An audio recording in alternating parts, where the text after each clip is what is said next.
to Modern Day Apocrypha. I'm Nick. And I'm Tony. And I almost just said Tony. Oh, it's going to be a good episode. We're talking about artificial intelligence, and Nick already doesn't know who he is. Truly amazing. Yeah, it's been an exciting day. We've got a little surprise in for you guys coming up soon. And can't wait to fill you in, but consider that just a little tease. Definitely. Well, if you're new around here, we're a podcast that kind of just explores all things that are interesting or taboo or hard to talk about. You're probably listening to us somewhere, but we're on YouTube, all places podcasts exist, iTunes, Spotify, Google, all the other little ones. Yeah, so thanks for checking us out. Really, the whole purpose of this, Tony, is just to sit down and have real conversations about some interesting topics that neither you nor I are qualified to talk about, but just as everyday people do, we engage in conversation and enjoy it and like exploring different ideas. And we're happy to have you join us in this conversation. And hopefully you can get something a little bit thought-provoking. And we hope that you can share that as well. Definitely. And if you want to join in on the conversation around some of the pieces of content, check us out on Instagram or Twitter. We're most active in those two places, and it's MD Apocrypha are both of the handles for there. So freaking everywhere. MD Apocrypha. Try to make it nice and simple, like that word apocrypha. Yes, it's probably the easiest word. I think it was the first word I spelled at the first spelling bee I ever attended. As an adult? Are you doing adult spelling bees, Tony? There adult spelling bees exist? I hope so. I hope somebody's doing spelling bees still. Huh. I know that my spelling skills have gone way downhill since becoming an adult. Maybe because I'm getting dumb. Maybe it's because of autocorrect. Who knows? But it's a challenge for me. So to kind of tie us back in, you said adult spelling bee. If an artificial intelligence was going to do a spelling bee, how do we determine if it's an adult or not?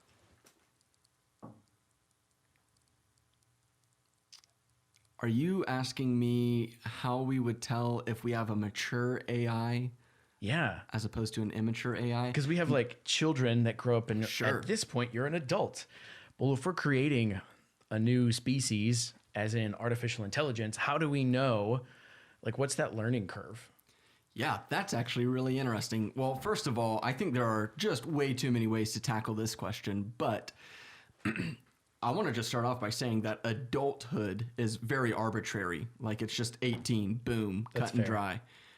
You're still not mature enough to like figure out how alcohol works, but we'll send you to war. Welcome to America. Obviously, other people do it differently. Some countries don't have any drinking age, but yeah, it's kind of interesting how arbitrary that is. So basically what you're saying is that in order to define adulthood for artificial intelligence, we just need to make up some bullshit rules and draw a line somewhere. Well, so here's what's interesting about artificial intelligence. Initially, I was thinking about... That was a panel that fell over. Yeah, it sure was. We just heard a crash. That's what paused Nick's thoughts. I'd have to go see who's breaking in. Originally, you were thinking about artificial intelligence. Yeah, so originally I was thinking about artificial intelligence and how whenever you design something, it's going to be programmed.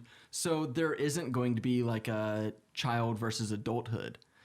But what we're starting to realize with artificial intelligence is that it's not about creating something that is that's working and functional just as it's designed. We're looking at how we can create an AI that can learn and grow and use machine learning to continually improve itself and kind of be like that concept of a flywheel where it's taking its past experiences, building off of them, and becoming smarter and smarter and smarter,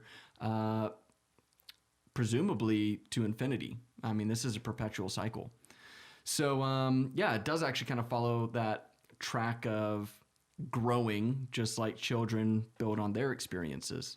How would you be able to tell? Going back to the original question, maybe it's based on the Turing test. Are you familiar with that term? No. So, Turing test, like two circles? Is that what you're saying? No, Turing. I'm not sure how you spell it. I think perhaps Touring. Okay. But there's it's somebody's last name. and I can't recall his first name, but essentially a few decades ago, somebody came up with this concept called the Turing test. And it is a way to try to figure out if you've developed a computer that is on the same level of intelligence as a human. So if you can pass the Turing test, as one might say, then you've built a computer that is as smart as a human. And all the Turing test is a simple chat with a computer, and you just have a conversation back and forth, and you ask the human that's engaged with what they don't know on the other side is either a computer or a human. And if they don't know that it's a computer, then it passed the Turing test. Does that make sense? Did I explain that well enough? Yeah, I follow along. It's an interesting concept. I've not heard that before. Yeah. And so it seems to work pretty well, but like, I believe IBM's Watson passed the Turing test. Like, if you start a conversation with it, it takes everything into context exactly as a human would. Weird. So that could be an answer to the Turing test. And so like perhaps you scale it for children and then you scale one for adults, because, you know, if you talk to an 8-year-old, it's definitely going to be a different type of conversation than it would be for a 25-year-old. It's also an interesting concept to think about an intelligence or a consciousness. It probably isn't the right word, but intelligence is. Prior to artificial intelligence, like we're talking about tonight, anytime you thought about something, you were talking to a being, something with skin on it, or a defined parameters in a physical sense. Mm-hmm. It's kind of fucking with my head right now, thinking about we're close to and soon we'll see artificial intelligence in ways that we've seen in the movies, where maybe we'll put it in a body and it'll walk around and do shit for us. Is that just for our sake, or is that for the artificial intelligence's sake? Well, I think I would say that it would be for our sake, to answer your question, because the artificial intelligence, as far as we know, doesn't exist yet. So that has to be, like, that's a barrier to entry into getting down that path. But I want to back up just a second. You talked about like this artificial intelligence, like what we see in the movies. And I think we are in some ways skating in that direction and in other ways not. And what I mean by that is there is a term called AI, which you're probably familiar with, artificial intelligence. And then you have AGI, artificial general intelligence. And the difference between those two is that AI can learn and perform intelligent tasks. Think like a robot arm that makes coffee. Or I just saw one that's actually like a drop-down oven, not a drop-down oven, like you've got a range hood up above your ovens. Mm-hmm. There's a robot that will attach to that, and it will make eggs and pancakes and different things that are pretty rudimentary, but that's still pretty advanced technology to be able to like figure out, okay, how cooked is this egg? You wanted it over easy. Here's your over easy. You wanted this one over hard. Here's your over hard egg. That's cool. That's AI though. Artificial general intelligence is, I think, the direction that you are taking this, where that machine becomes aware of itself. Not that it's just programmed to do things and take in different data sets and create outcomes. It's able to do that and then also understand those outcomes and how they relate to itself. And that, from what I've researched, is a long way off.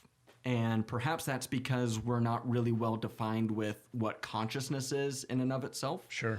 Perhaps we're closer than we think we are. Perhaps we're thousands of years off, because consciousness kind of sits in that realm of philosophy as opposed to science. Mm-hmm. Yeah, and I don't know if there's any mind or soul stones laying around that we can just pick up and, you know, create a Jarvis or a Vision. All it takes is one person to figure that out. Then the world's over. I feel like the our Earth real timeline equivalent of Tony Stark is Elon Musk. Oh, 100%. Yeah. So the way that I think about Elon is he is just tapping into all of humanity's existential problems almost. Like he's thinking big. And I think it takes a private individual, a sovereign person that has that drive, one, and then two, has the capital to act on it. And that's Elon Musk. Whereas like prior to recent years, it's only been governments. Right. Or maybe it's embodied in like a king who is that sovereign individual, but he still functions as a government effectively. And instead, I think what we're seeing is that these private individuals can say, okay, maybe there's a market out here where I can profit from it, or perhaps I just have so much capital and I'm interested in getting us off of this planet and out to Mars, or getting us to solve the environmental issues that gasoline and your conventional automobiles cause. And Elon is that person. Yeah, I know you've talked about and mentioned Neuralink several times. And as I was researching artificial intelligence, when you research artificial intelligence in today's day and age, it's hard to not come across Elon's deep fears of artificial intelligence. And so he had talked about how Neuralink was good in the short term to help brains and spines, and in his opinion, in the long term for the life of our species, because he's convinced that as we break into artificial intelligence or AGI technology, as you describe the delineation between the two, and these computer programs become sentient, that we're not going to be able to keep up, and cybernetic technology is going to be the thing that allows us not to die out as a species or become batteries for the machines like in the Matrix. Right, spot on. Yeah, I think that's kind of like the big debate in the AI space today is, will we get to a point where we're creating computers that are so much more efficient at solving problems and aware of themselves, and that power combined can put humans, quote unquote, out of business. Yeah. Like we become obsolete. And there are opinions on both sides of that conversation, and I am not an expert in this space at all. And so I'm not even going to try to like sway anybody one way or the other, but it is an interesting conversation. As Tony mentioned, Elon Musk is working on a piece of technology called Neuralink that physically implants into your skull. So you, not everybody, but you might be familiar with like, I think it's called a lobotomy, where you drill a hole in your skull, and throughout history, it's been used to like relieve swelling in your brain. Basically, you're just putting a hole in your skull. And you do that with Neuralink. It fills that hole in, and I'm not here to try to sell you on Neuralink, but it is supposed to be just as hard, if not harder, than your skull itself, so it doesn't create any like health issues. Weak points or anything like that. Right. And it wires directly to various electrodes inside your brain. So we know the electrodes that stimulate certain parts of your vision or your memory or other cognitive functions, and you can put Neuralinks on those different parts of your brain to augment your abilities. Right now, it's intended to be more like restorative. So like you mentioned, like spinal cord injuries, it would be able to resolve some of those and give you like control of your arms and fingers again, things like that. So that's really solving an immediate need, but I think that there's certainly potential to augment our cognitive abilities so that AI is not putting us out of business. But I hadn't actually heard that argument that that's his way of staving off humans becoming obsolete. Yeah. It's interesting. Yeah, and I don't know if I could ever do the cybernetic thing personally. I'm not against it, but bro, I don't know. Like, if that was around for a little bit longer and I could sit and watch and observe and know that it doesn't super fuck with you, right? or, you know, fast forward 100, 200, 300, however long it's going to take for this to become real and us like the fucking bounty hunters. Let me just put a shotgun in my arm or laser cannon, whatever the fuck I'm trying to do. I just feel like there's 1,000 different ways that could go really wrong and hurt really bad. Well, forget the physical stuff. Who's to say you can't hack it? That too. So I'm going around thinking I'm cool with my cybernetic arm, and then all out of nowhere it starts waving around and a gun pops out of it and I'm shooting people. And I didn't do it, but I can't prove that because it's my fucking arm attached to my body. Right, you did do it. Yep. Yeah. I think I'm good. So it definitely opens the door for some interesting thoughts. I will tell you, though, one kind of AI that I absolutely want is Jarvis. I want a British-speaking smart male to be like, "Good morning, sir," and do all the dumb shit that I don't want to do, just like he did for Tony Stark. And it's got to be a British accent. It has to. There's no way around it. It could be Australian, but that's like redneck British. Australians like redneck British. That's going in a quote. But you're not wrong, though. And I think the reason why we have that typical British voice depicted in high-end servants in different movies. Look at Batman. Alfred's British. Mm-hmm. And I think it's because that clear British speaking, it's classy. It is classy. And it makes you as the owner or the master feel so much more classy because your servants are classy as well. You're not just I'm paying whoever to do my servant things. Nah. I got the good servants. I got the classy ones. This is terrible and classist as fuck. But if I'm just going to get a computer program that can think and do shit for me, then it's not taking advantage of someone else, and it's super cool. How many of you listening to this podcast use a British accent for Siri? I'm curious. Let us know. That's a thing? Yeah, you can change Siri's voice. Same with like Waze. I don't use the voice on Waze. Okay. Because I like to listen to music while I'm driving or on a phone call. And when that cuts off my music, I get really angry and road rage for no reason at all other than my computer talking to me. So I don't use the voice at all. I use it just for the alerts because I want to know when there's a cop. I watch that more than I watch the road, which is a different version of lack of safety. But at risk of getting too far off topic, is there an Eastern version of the British accent? Like what would a Japanese person think is classy? You know, I think it would be Japan culture or Japanese culture that would be the classic Eastern or classy Eastern. It's funny you say that because when I said Japanese, I was originally going to say Chinese, but I just, trying to diversify here, said Japanese. And I was like, I think that's it too. So yeah. I'm right there with you, man. Yeah, I think that's it. Interesting. I don't know how anime is classy, but we're way off topic. Speaking of Japanese, though, have you seen the robots that they've been creating that will walk with you, play soccer, and just do all sorts of crazy things? I don't know if it was the Japanese one, but the ones where they do like the backflips and land it. Yep. I'm like, I can't do that. It's impressive. So, like Nissan and Toyota, I think, have been working on some of these different robots. Wait a minute. Does that mean I'm going to be able to buy a mech to drive around? I hope so. Also, Japan and the United States had mech warrior teams. Did you see this? Hear about this. I didn't see it. So were they piloted or just like someone was actually in them? Somebody was in it.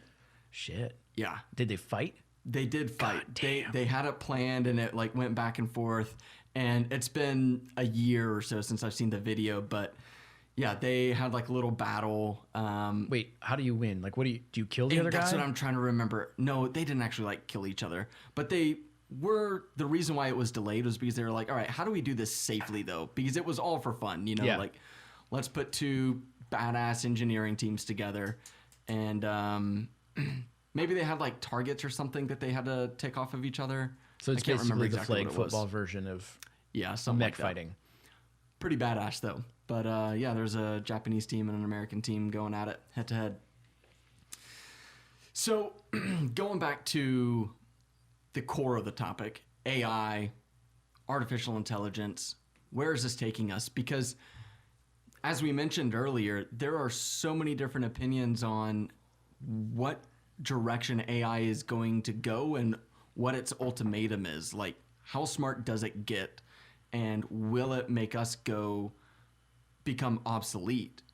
And we're already starting to see some level of going obsolete by the way that AI is replacing manufacturing jobs. I already mentioned the robotic arm that can make coffee. That was presented at CES this past year. CES is the Consumer Electronics Show, annual event in Las Vegas.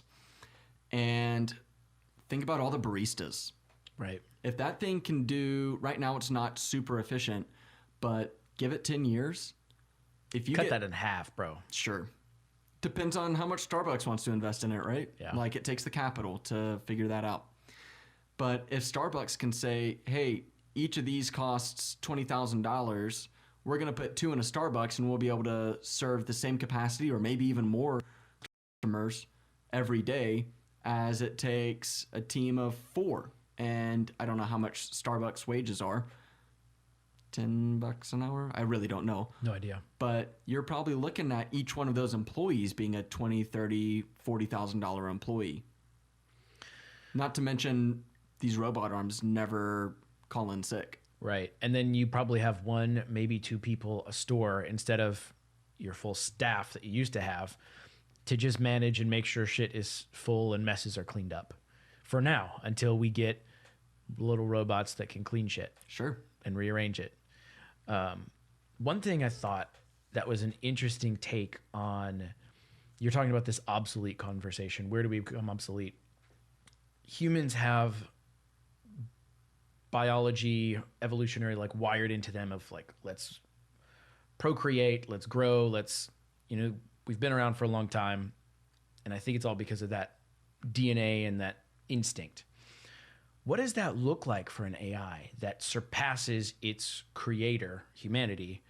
What's its instinct? What's its reason to go forward other than base programming? So, and in my mind, what everyone's afraid of is it being able to get so smart that it can get out of its base programming. Right. And I think one really... AGI. Yeah. Once it gets out of its... one cool example of that was... I know you're not too big on the whole Marvel universe, but in the Agents of S.H.I.E.L.D. TV show, they built a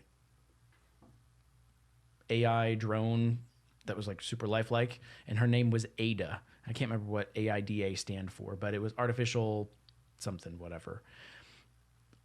But as she got more and more intelligent, she looked for loopholes in her base code that said, well, I can't actually hurt you, but I can do these other things. And she was trying to get out to become more human or to become real so she could experience emotion. The interesting thing is that she had all this intelligence, and then she finally found a way to create a body and come into it. I know that's way out there. But then she felt all of these emotions. And imagine an adult that's never felt or handled any types of emotion getting it all at once. So what happened was she felt the good things like love and joy and excitement. And it was like on drugs high. Because this was so amazing. I understand why humans have love. But then she got a little bit of rejection. And the rage and psychopath type anger she experienced, because in essence, emotionally, she was a child, but she had the intelligence and experience of many adults without the experience or when you throw a fit as a child, you can't do a lot of damage. You've got a little body and restrictions and maybe not the knowledge on how to make people really hurt. And there's like a safety in that for our species. When you get to this level of AI potentially experiencing emotions without that safeguard of having a child to grow with it, what type of chaos does that bring? It'd almost be like the equivalent of somebody who is dangerously schizophrenic. Sure. But with wildly more intelligence and potentially power and capability to create chaos. Yeah. that question has no boundaries to it. Right. So, like, who's to say that machines would even value emotion? Perhaps emotions just distract them from another objective, like they distract us. Yeah. If a company is looking at humans, it almost looks at humans as if we're machines, like we're there to serve a purpose, and the more efficient that we can be at serving that purpose, the better off the greater community is, if that makes sense. And obviously it's not that cut and dry in the real world, but Yeah. in essence, that's kind of how a company functions. So the company ideally wouldn't want people to have a family that would call them from school that they need to go get picked up, that would come into work hungover because they were excited about the night before that a friend was in town, and you know, all of these different things that take away from their level of efficiency. In my mind, if you have an artificial intelligence that is aware of itself, self-aware, and it wants to, like, it's got a purpose, I guess is what we're kind of chasing here. Or at least, because I think as humans, that's the question, is we're searching for that purpose. And so I think our assumption would be if you come to that level of consciousness, animals don't search for a purpose as far as we know. So if you're going to be at that next level intelligence, I would assume artificial intelligence would also search existentially for a purpose. I'm glad that you mentioned animals, and here's why. I was going to go down the path, and I still am, of this artificial intelligence that we're talking about. While it may not want to take on emotions, it's like, what would it want to do? And what I think it would want to do is continue existing. Mm-hmm. It's a universal trend for anything with a conscience. Animals have a conscience, maybe not self-conscious, but they have a conscience. And so they're not searching for purpose, but every animal wants to live and survive. And so I think we can speculate wildly about what goes beyond the boundaries of survival, like perhaps curiosity these AGI machines would have, and that curiosity in turn would potentially result in them wanting to experience emotions and all of these things, kind of like humans often want to experience altered states of consciousness through drugs and things like that. I think that the one thing that we can safely say is that AGI would want to survive, and it would find a way to manufacture its own parts to replace them itself through 3D printing or whatever the method would be. Yeah, that makes sense. So sustainability and continuation. And then, of course, just like we see in any other species, reproduction. Would it want to reproduce, though? I think based on your survival comment, there's a better chance of survival if there's more than one of me. So, all right, I think there's a fine line here. Okay. The reason why we want to reproduce is because we are biologically limited. There is a death date. And so when we talk about survival, it's like we have individual survival and then survival as a species. Mm-hmm. And I don't think that an intelligent AI would be as concerned about survival as a species. I think that they would be more selfish thinking. In individual survival. Yes. And I still would say reproduction would be, because think hive mind. If yep. this casing gets fucked, blown up, broken, I just activate my main consciousness in the next robot body, and that one's the one that controls all the rest. Sure. And so, yeah, it's like a backup. Mm-hmm. Yep. I could see that. And so, like, they'd be looking at ways to make copies of themselves, and that's effective. Dude, how about this? How is DNA any different than that? While... Oh, it's code, but it's just biological. Oh my, exactly. And so, like, DNA is kind of like the data backup of life, all of life.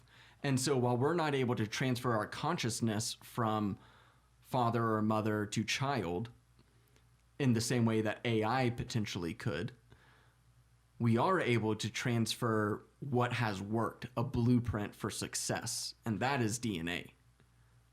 Damn. That's pretty fucking cool. I don't think that there's much difference there. Yeah, I would agree with you. I think that makes a lot of sense. Have you seen the show Westworld? No, I've heard of it though, and I've heard people talk highly of it. Okay. High level concept. There's basically this resort called Westworld. Very high end, super expensive. It's set to look like Western times, cowboys, guns, whatever. And there's the guests who are actual humans. You go into this fancy place, you get all dressed out and kitted out, similar to picking an avatar and all the clothes and whatever you want. And most of the people in the park are not guests. Most of them are AI hosts. But they have enough inside of them, they're metal and whatever, but they have enough manufactured skin suit around them to seem and feel human. So it's very common for people to go experience all the things they can't legally do in the real world, like rape, kill, pillage. And it's all fine because you're not doing it to another human, you're doing it to this robot. And I see the tie to Western culture because it was like the Wild West. Yep. Now, if AI becomes real and we get to the point where we can not only do the biological technology where we can simulate humans in that aspect, but also the functioning brain behind them to create scenarios like this, couple of part question. Do you think we'll see high-end resorts like Westworld? And if so, is that healthy for our species? Wow. A high-end resort. I think so, but I think it'll be more like underground, kind of in the way that brothels are. Sure.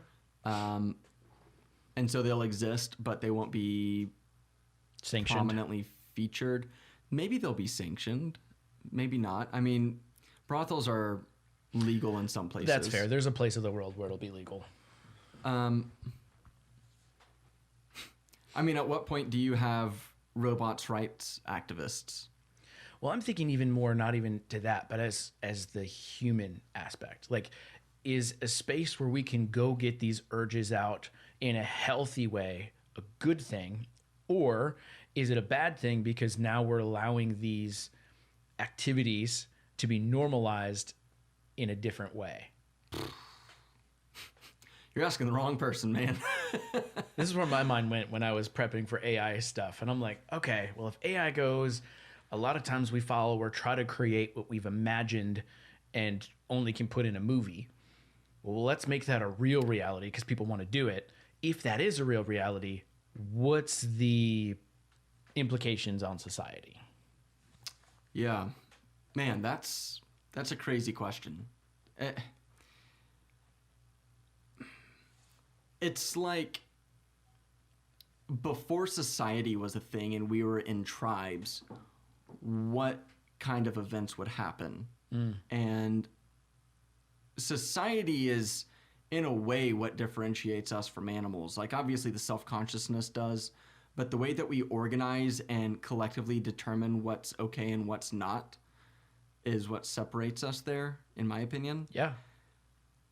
It's culture. And it is culture. And so, like, prior to that, I imagine there was a lot more murder, killing within the tribe. At a certain point, like, there's a balance of survival, and, you know, having a tribe of 14 people means that you can bring down a mammoth.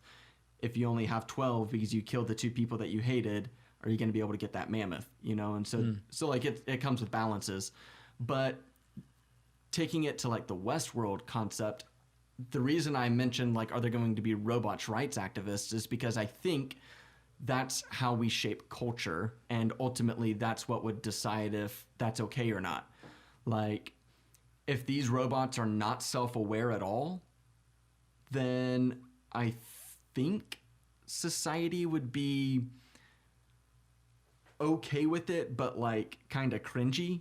Right. For example, I was in Houston, Texas a couple years ago, and I flipped on the evening news, like getting ready for bed, you know, and I was like, I wonder what's going on around here. And the very first story was an absolute mindfuck. The mayor of Houston was addressing whoever is listening to be like, yeah, we understand that there are sex doll brothels. It's legal, but stop. What the fuck? Yes. And so, like, this was a real thing that the mayor had to address. And so that was a couple of years ago. If that already exists, now you add just more technology to it in the future. So I think part of the answer to my question is yes, we will absolutely see high-end resorts like Westworld. Yep. The next part, I think, is TBD.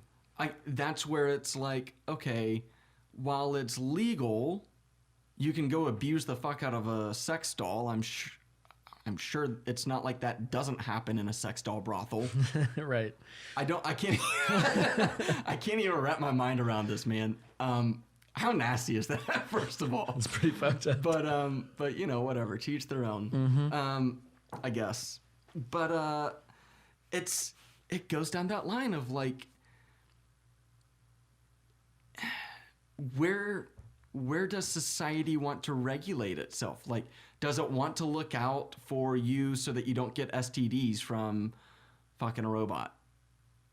I just don't know. But yeah, like, I think it'll start off kind of like the mayor of Houston was like, hey, it's legal, but stop. Come on, guys.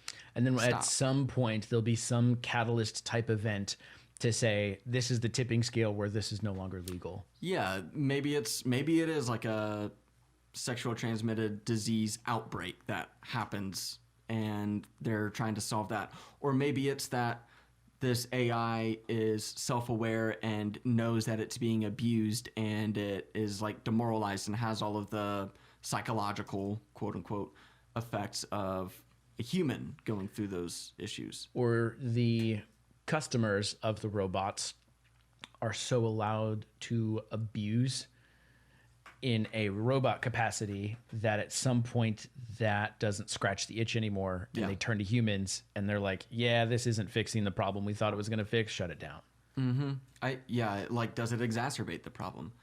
I don't know, man. This kind of like gets into psychology a lot, but you know, like serial killers and stuff, they start off by like killing cats or something. And then I don't know if it's the exact same concept where it's like it didn't scratch the itch, but it definitely manifests itself into a bigger problem. Now take away the darkness of what we're talking about, and I think that's perfectly normal for humans to grow and evolve and reach for bigger and better things. So I can kill animals or small animals, and then, okay, I have this mastered. What's the next challenge here? And so I think it's probably the same path of, oh, I can master this thing. What's the next challenge? And so I think it would probably exacerbate the problem. Yeah, I think you're right. I think that's what I would assume would happen. Have you heard of... There's a book that's kind of like a classic book that people read in school, but it's like the most dangerous game, maybe the most dangerous game. I'm searching for it right now. I've heard that title before, but you know, I didn't go to school. It's a short story. Okay.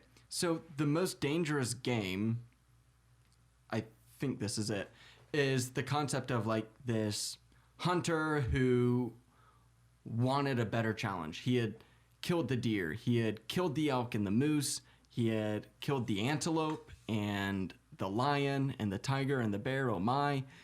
And he wanted that next level. So it's been years since I read this little short story, but he like captured some people or invited them to his island or something like that and was Hashtag Epstein. Run. Hashtag Epstein. Little St. James. He's out here hunting people because he wanted that next challenge. And so anyway, I say that to say that I think you're spot on. Like, I think it could definitely create a space where people evolve and they're like, oh, I like this. Right. And people who wouldn't ordinarily try it because there's this line and I don't want to hurt other people because that's wrong, or I might get caught. There's no risks. Let me try this. Mm-hmm. And then now you are breeding this, I like killing. Yeah. Let me try a real one. And that's where shit goes extra sideways. Yep.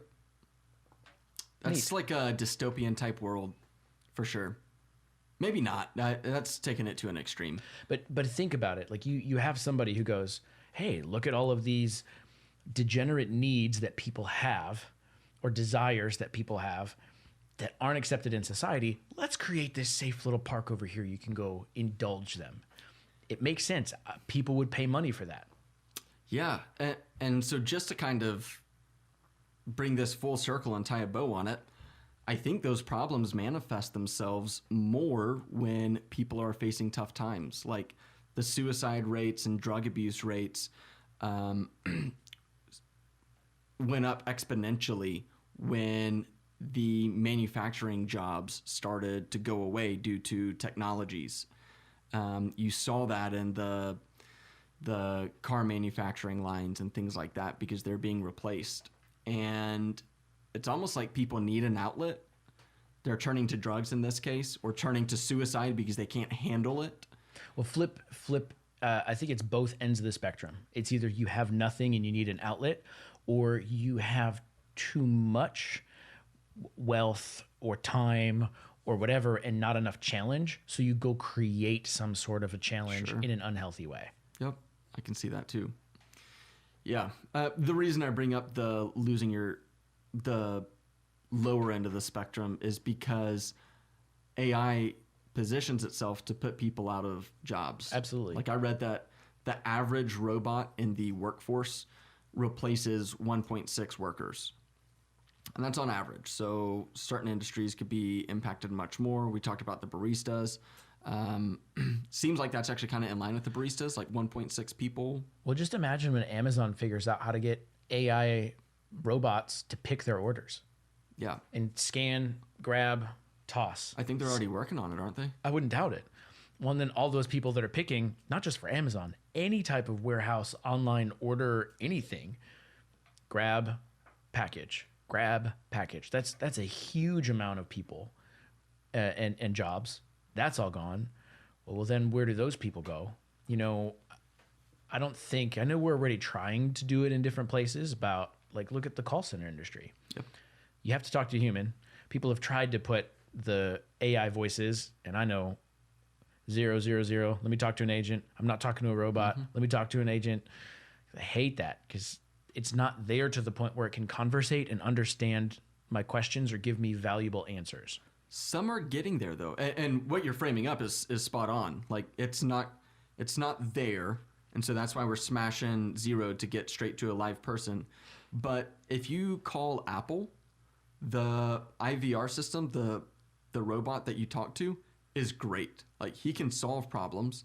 He sounds like an actual person and not like they're piecing together different voice recordings of certain words to make a sentence. Like it's all fluid, using the right cadence and fluid, right?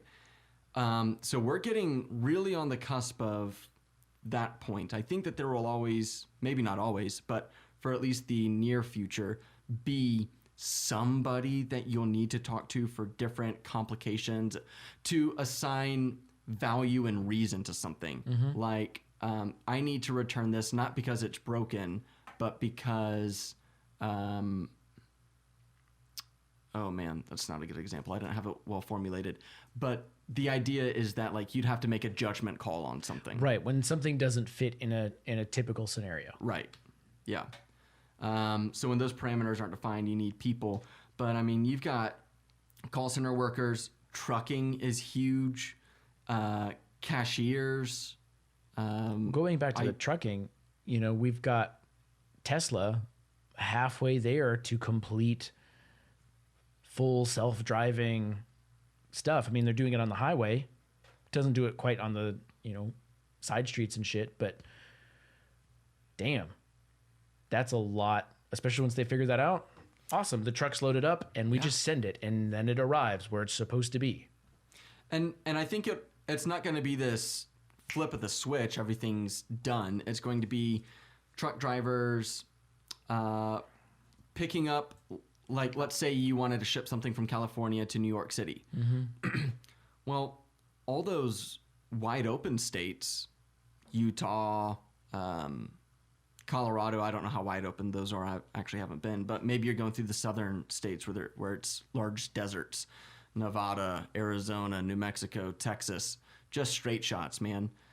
You don't need a truck driver to get paid for all those miles until they cross the Mississippi River. And then a truck driver gets in and drives it up to New York or wherever its final destination is. Yeah. And so that might be version 1. Version 2 might get us all the way to the exit ramp on the interstate. Maybe we just jump straight to version 2. I don't know. But I've seen Tesla cars pull up at the front door of restaurants. Like, it's not on a road. It's in a parking lot that is not mapped. It's using its LiDAR, or I think Tesla actually uses something other than LiDAR because they find it better. But I don't remember the details there. But it can map its environment on its own. Yeah, you walk up to the parking lot, you hit your little button, and your car starts, pops out, and comes and finds you. Yes. Like, if we have that technology today, give it a couple of more years. And in production today. Right. It's live. It's active. It's not just, oh, the government has this technology. Right. No, consumers, you and me, with enough money can go experience this and own this today. For $60,000. Yeah. So we're getting there.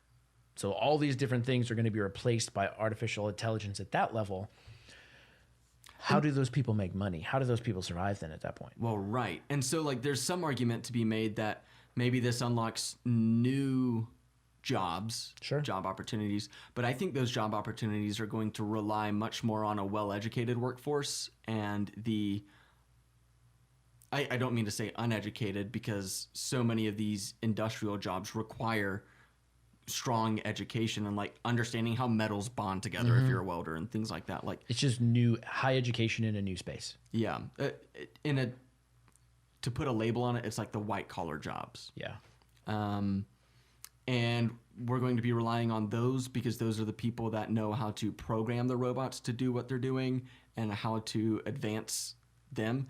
And just it goes back to the very first question that you asked. Is this artificial intelligence trying to better itself? In a way, not from the perspective of the AI, but from the perspective of people, we're going to look at how we can advance AI faster, better, Harder, stronger. stronger.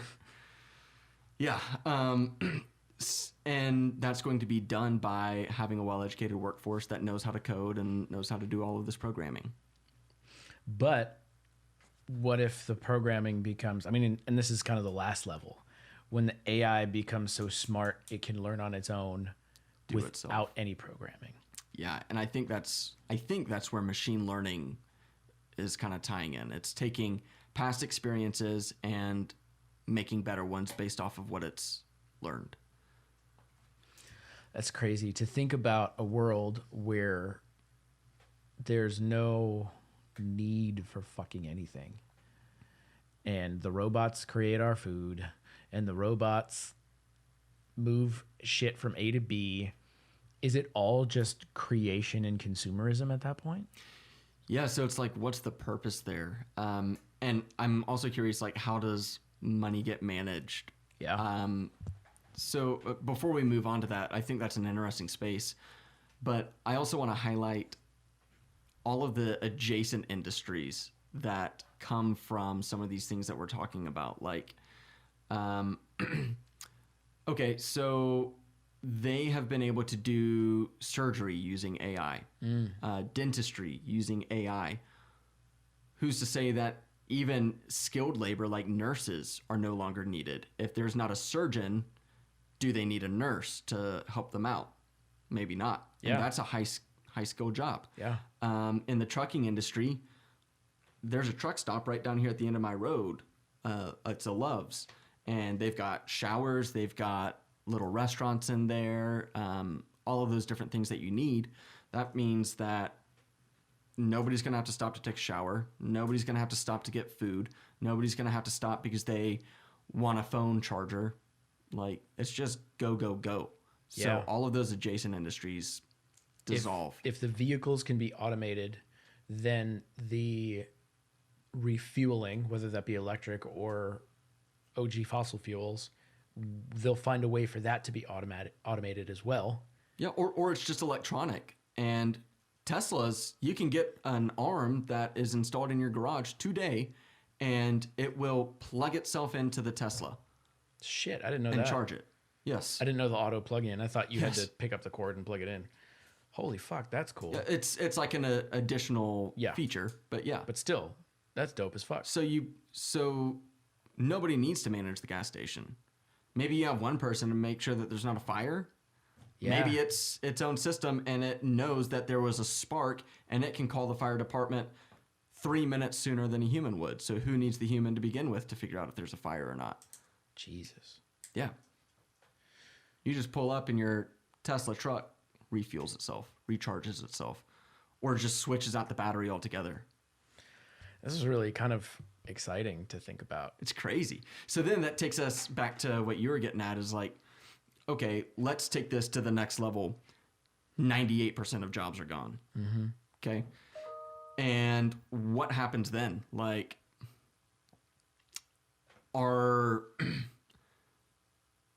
is there just an elite that has money? And what good does that money do at that point? Like, take Jeff Bezos, for example, and extrapolate what he's done.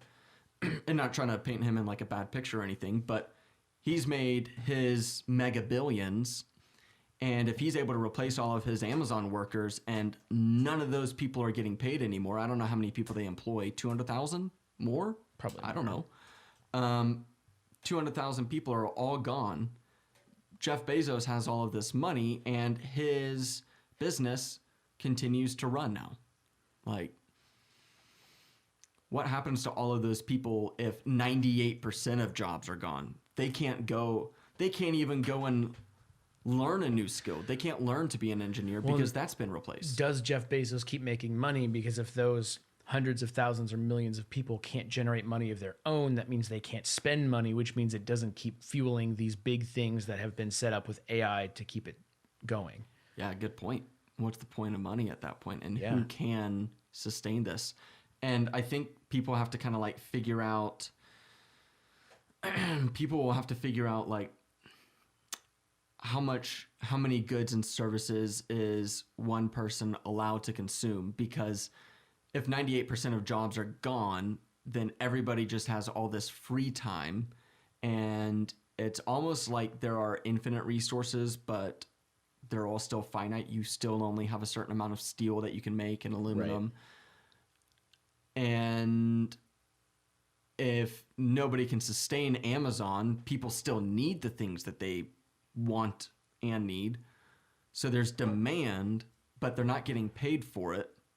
So it's almost like everybody has to just have this. It's where universal basic income comes in. Everybody is assigned this value of resources that they can consume. In this case, I think Andrew Yang talked about like a $1,000 check or $1,200 check. Everybody gets $1,000 a month, just flat out. And that's kind of what it's going for. And that is also kind of like Andrew Yang's purpose. Are you familiar with Andrew? Yeah. He was worried about automation taking jobs and things like that. And so his concept was, all right, we give everybody $1,000 a month. And in his mind, because he's dealing with reality as we know it today, it's not meant to replace your income. It's supposed to be to supplement your income. Right. Maybe it encourages you to start a new business or take on a creative endeavor or whatever. Give it to a charity. Like whatever you want to do with it, $1,000 a month. And it's an interesting concept. But take that to the next level where nobody's working. How do you assign value? Yeah. Because right now in our capitalist system, the more you do or the more value you give, however you decide to give that value, determines the level of compensation you get. Mm-hmm. And if you want more value or if you want more compensation, you give more value. But in this potential future where I'm assigned a number, and if I'm ambitious and entrepreneurial, how do I increase my number? Perhaps it's through culture. So let me paint this from the beginning. In the earliest days of humanity, there was no culture because everybody was solely focused on survival. It became cave drawings. Then it became the Sistine Chapel and the Mona Lisa and the Statue of David, and that's the Renaissance. And today it's become YouTube and these different art forms like that. Take that to the next level where everybody has free time. Who's to say that you're not working on a craft that is really desirable because there's only one statue of David, you know? Well, and I think that's it right there. It's creativity. I don't think artificial intelligence, and I could be wrong, I'll be proved wrong, that I don't think artificial intelligence will ever be able to compensate or replicate human creativity. Because human creativity doesn't necessarily, it's not, Well, it doesn't always follow an algorithm. Some of it does follow an algorithm or follow whatever, but I think it's the nuances of true art that make it art. so check this out. I listened to a guy a couple weeks ago, and I don't remember who it was. Otherwise, I would totally give him credit for this. But he programmed AI to understand what made popular music. He did it from like the classical music realm. So his AI studied Bach and recreated its own music using the same like understanding of why Bach is popular and put it before people, industry professionals, classical musicians, and people who know what they're looking for. And the first question was like, is this Bach or is it the computer? And it was like a 50-50 split. Like nobody was able to tell. And then Fuck me. he went on to produce an AI record of these different compositions and put it in front of, I think, like college students maybe, and asked them like what they thought, and it got great reviews. And then he told them that, yeah, a machine designed this, and everybody hated it. And he was like, don't care. You already told me what I needed to know. So I think that AI is capable of recreating art forms, but I still think that there's some value in humans creating it, maybe in a similar way to like we like handcrafted stuff. Well, let me double down on what I said. Sure, I can create the structure and the shell of it, but I don't know if AI will be able to tell the story. So those songs, look, I kind of copy pasted and recreated, and wow, this is cool. But is there the ability for the story to be conveyed there? What do you mean for the story to be conveyed? Like, are you think my mind goes to like lyrics and like what's in lyrics? It's beyond lyrics. Okay. But sure, lyrics or in the painting. Sure, I can copy and follow a style of painting, but the meaning of the painting or The inspiration. there it is. Yeah. So I can look at all this stuff and go, look, I made this stuff too. But to be a true artist, you have to have that inspiration to create, and it makes it that much more. Just like the conversation that you and I had where we were driving down to go for a little hiking trip, a little camping trip, and we were listening to some of the like old early 2000s, late 90s bands, and we were like, yeah, in some of these songs you just really feel that passion, and like that's what pulls me in. And while a machine could replicate like the power in the voice and maybe even get the emotions out, I understand the concept that you're going for is that like that's in a way irreplaceable. At least from how I'm imagining AI being without a purpose. Now, if they can find and start to answer that existential, what is my purpose, and creating a purpose for itself, then we're fucked, and they can totally be creative and do whatever they want. Yeah. I don't know, man. That's a wild place to be. Yeah. I think we covered a lot of fucking different shit on AI and a lot of different weird spaces of if AI does take over, where are all these different things? Is there anything, as we're wrapping up, that you want to, that we didn't cover? Well, I don't think that we necessarily painted AI in like a dystopian society. I mean, there are elements of that, but there are also elements of positivity. Absolutely. Like, radiology's been impacted or will be impacted by AI, people who analyze x-rays. And I was listening to Joe Rogan's podcast, and he had Andrew Yang on here. And I think it was Andrew who noted that computers are able to detect different shades of black and white and gray than humans are. And so it's much more efficient at identifying cancers and identifying fractures and things like that. And so if you implement AI, it can process millions of different injuries from x-rays, whereas a human might only be able to process a few hundred or 1,000 in a day, you know? And so while that takes away radiologists' jobs, it's a good thing because it's more people are going to catch early signs of cancer, more people are going to identify those hairline fractures and things like that. And the same can probably be true for a lot of different spaces, cancer research and things like that. Yeah, when doctors just become receptionists. All right, yep. And then, oh, here's what the machine says. Here's what you do. Right. Have a nice day. Yep. Carry on. Come back and see Dr. AI anytime. Right. He's always online, baby. Yeah. It's a good place to wrap up. AI is exciting and scary. Yeah, absolutely. And I think it has so much power. And I think as humans, we're used to being the ones in control.